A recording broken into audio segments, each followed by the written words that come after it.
Hi guys, இன்னிலேருந்து நம்ம ஒரு புது கொரியன் ட்ராமா தான் பார்க்க போகிறோம். லைஃப்பில் எப்படியாவது கஷ்டப்பட்டு முன்னேறணும்னு நினச்சி ரொம்ப ஹார்ட் ஒர்க் பண்ணிகிட்டு இருக்க மிடில் கிளாஸ் லைஃப்பை சேர்ந்த நம்ம ஹீரோ வாழ்க்கையில் செலவே பண்ணக்கூடாதுன்னு எல்லாத்தையும் சிக்கனமாக சேர்த்து வைக்கிறாங்க. அந்த மாதிரி இருக்க டைமில் அவருக்கு ஒரு சூப்பர் பவர் கிடைக்கிது. அந்த சூப்பர் பவர் மூலமாக அவருக்கு இருக்கிற எல்லா காசும் அப்படியே கரைஞ்சு போக இந்த மாதிரி இருக்க நம்ம ஹீரோ அவரோட பவரை யூஸ் பண்ணுவாரா? வாழ்க்கையில் எப்படி தான் அவர் நடித்த மாதிரி ரிச் ஆகுறாருங்கிறது தான் இந்த ட்ராமாவோட ஒன்லைன். இப்போ வாங்க நம்ம ட்ராமாக்குள்ளே போகலாம். இப்போ ஸ்டார்டிங் சீனில் நம்ம ஹீரோனா அவங்களோட ட்ரீம் லைஃபான ஒரு பெரிய அப்பார்ட்மெண்ட்டை வாங்கலான்னு பார்க்குறாங்க. ஆனால் அது வாங்குற அளவுக்கு அவங்களுக்கு போதுமான காசு இல்லை. இங்கே பாரு, புதுசாக கல்யாணம் பண்ணிட்டு போகிறவங்களுக்கு அந்த அப்பார்ட்மெண்ட் வாங்குறதுக்கு நிறைய ஆஃபர் டிஸ்கவுண்ட்ஸ் எல்லாம் கொடுக்குறாங்க. நாமே இதுக்காக கல்யாணம் பண்ணக்கூடாது அப்படின்னு நம்ம ஹீரோன்னு கேட்க, ஏன்னா நான் சொல்ல வேண்டிய டைலாக்லாம் இவ சொல்லிட்டு இருக்கா, நம்ம என்ன பண்ணுறது அப்படின்னு சொல்லி நம்ம ஹீரோ முழிச்சிட்டு இருக்க.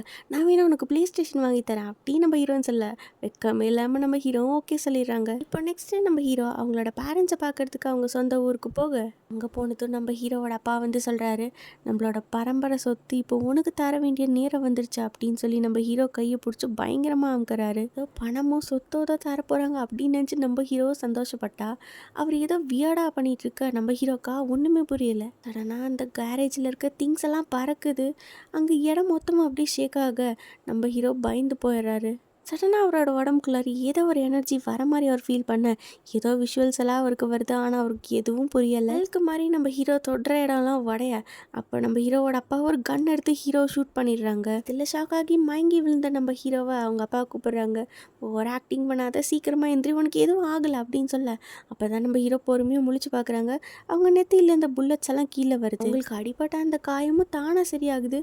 அவங்கள சுற்றி கொஞ்சம் சில்லறெல்லாம் கீழே விழுகு. இதுதான் நம்ம ஃபேமிலியோட பரம்பரை சொத்து, உன் தாத்தா எனக்கு கொடுத்தாரு, இப்போ நான் அது உனக்கு கொடுக்குறேன். இந்த பவரை நீ யூஸ் பண்ணுறப்பெல்லாம் உன்கிட்ட இருக்க கேஷ் எல்லாம் அப்படியே மறைஞ்சு போகும். சில காயின்ஸ் எல்லாம் வரும், அதை எடுத்து வச்சுக்கோ, உனக்கு ஃப்யூச்சரில் தேவைப்படும். என்னென்னமோ சொல்கிறீங்க, சொத்துந்தோன்னு என் பேரில் ஏதோ நிலமோ பணமோ தரப்போகிறீங்கன்னு பார்த்தா நீங்கள் பாட்டுக்கு ஏதோ சூப்பர் பவருங்கிறீங்க.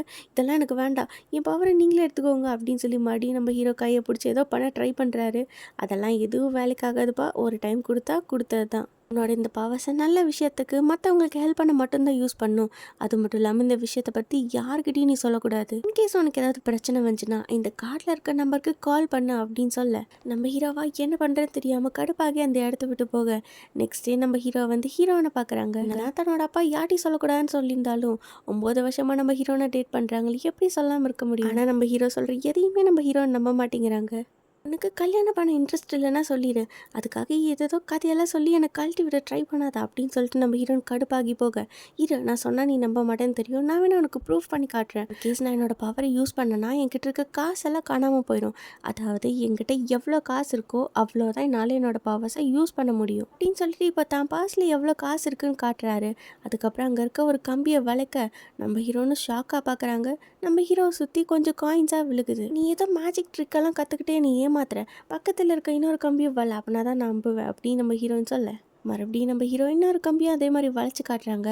அதுக்கப்புறம் தான் நம்ம ஹீரோயினும் நம்புகிறாங்க. அப்படின்னா நீ சொல்கிறது எல்லாமே உண்மைதான், உனக்கு உண்மையுமே பவர்ஸ் இருக்குது, ஆனால் நீ அதை யூஸ் பண்ணால் உன்கிட்ட இருக்க பணம் எல்லாம் காணாமல் போகுது அப்படி தானே? ஸோ இப்போ நம்ம ஒரு பிளான் போடலாம். இதுக்கப்புறம் நீ ஓடக்கூடாது, வேகமாக நடக்கக்கூடாது, உன் பவர்ஸ் யூஸ் பண்ணுற மாதிரி எதுவுமே பண்ணக்கூடாது, நம்ம காசு சேர்த்து வைக்கணும் அப்படின்னு நம்ம ஹீரோன்னு சொல்லிட்டு இருக்க, இந்த பவர் கிடைச்ச எக்ஸைட்மெண்ட்டில் நம்ம ஹீரோ ஜாலியாக பறந்துட்டுருக்காரு.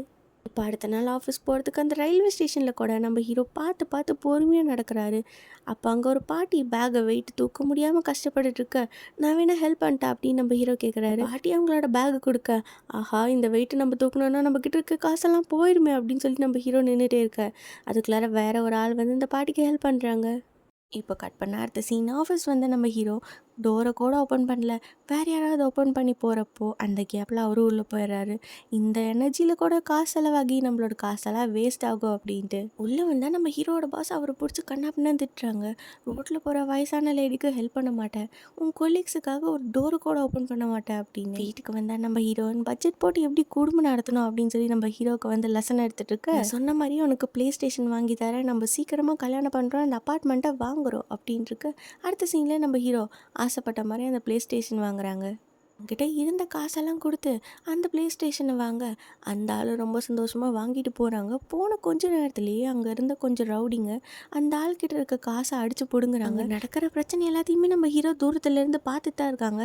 ஹெல்ப் பண்ணலாம்னு நினைக்கிறாங்க. ஆனால் நம்ம தான் ஹெல்ப் பண்ணால் நம்மக்கிட்ட இருக்க காசெல்லாம் போயிடுமே, அப்போ என்ன பண்ணுறது அப்படின்னு சொல்லிட்டு எதுவும் பண்ணாமல் வீட்டுக்கு ஓடி வந்துடுறாங்க. இப்போ நெக்ஸ்ட் டே நம்ம ஹீரோவை மீட் பண்ண அவங்க அம்மா வந்திருக்காங்க. இப்போ ஹீரோவோட உடம்புல கொஞ்சம் கொஞ்சமாக அலர்ஜிஸ் எல்லாம் ஸ்ப்ரெட் ஆகு. இதை பார்த்துட்டு அவங்க அம்மா ஷாக் ஆயிடுறாங்க. இதே மாதிரி தான் கொஞ்சம் வருஷத்துக்கு முன்னாடி உங்கள் அப்பாவுக்கும் வந்துச்சு. ஒரு பொண்ணை டேட் பண்ணிட்டு இருக்கேன்னு சொன்னேன், இதுக்கப்புறமா தான் உன் லைஃப்பில் நீ நல்லபடியாக முன்னேறணும் அப்படின்னு சேர்த்து வச்சிருந்தா 100 பில்லியன் ஓனை நம்ம ஹீரோவுக்கு கொடுக்குறாங்க. இதை பார்த்துட்டு நம்ம ஹீரோக்கா பயங்கர ஷாக்கு. ஒத்த பைசா இல்லாமல் சுற்றிட்டு இருந்த திடீர்னு எங்கள் அம்மா சொத்துன்னு சொல்லி இவ்வளோ கொடுக்குறாங்களே அப்படின்னு சொல்லி நம்ம ஹீரோ ரொம்ப சந்தோஷப்பட, அடுத்த சீன்லேயே சந்தோஷமாக நம்ம இந்த விஷயத்த ஹீரோன்கிட்ட சொல்லணும் அப்படின்னு சொல்லி நம்ம ஹீரோ கால் பண்ண, அந்த நேரம்னு பார்த்து ஒரு பிரிட்ஜில் பயங்கரமான ஆக்சிடென்ட் நடக்குது. இந்த ஆக்சிடென்ட் எப்படி ஆச்சுன்னு சொல்லி நம்ம ஹீரோவும் பார்த்துட்டு தான் இருக்காரு. அந்த ட்ரக்கு போய் பஸ் மேலே மோத அந்த பஸ் அப்படியே அந்த பிரிட்ஜோட எட்ஜில் போய் நிற்கிது. உள்ளே இருக்க பேசஞ்சர்ஸ் எல்லாம் பயங்கரமாக கத்தி பயந்துட்டுருக்கு. இதை பார்த்து நம்ம ஹீரோ காசு முக்கியமாக இந்த மக்களோட உயிரை காப்பாற்றுறது முக்கியமாக அப்படின்னு முழிச்சிட்டு போய் எப்படியாவது அந்த பஸ்ஸை காப்பாற்றி வெளில கொண்டு வந்துடுறாங்க. இப்படி அந்த பஸ்ஸை பிரிட்ஜிலேருந்து வெளியில் இழுக்க நம்ம ஹீரோக்கிட்ட இருந்து எல்லா காசும் இதில் செலவாகிடுது. ஒரே காயின்ஸாக அந்த இடத்துல கொட்ட கொஞ்ச நேரத்துக்கு முன்னாடி சந்தோஷப்பட்டாங்க நம்மக்கிட்ட நிறைய காசு இருக்குன்னு. இப்போ அது எல்லாமே கரைஞ்சி போச்சு. நம்ம ஹீரோ அப்படி ஹெல்ப் பண்ணுறத சுற்றி இருக்க மக்கள் வீடியோ எடுத்துகிட்டு இருக்காங்க. இதோட இந்த எபிசோட் முடியுது. நெக்ஸ்ட் எபிசோட் நம்ம நாளைக்கு பார்க்கலாம்.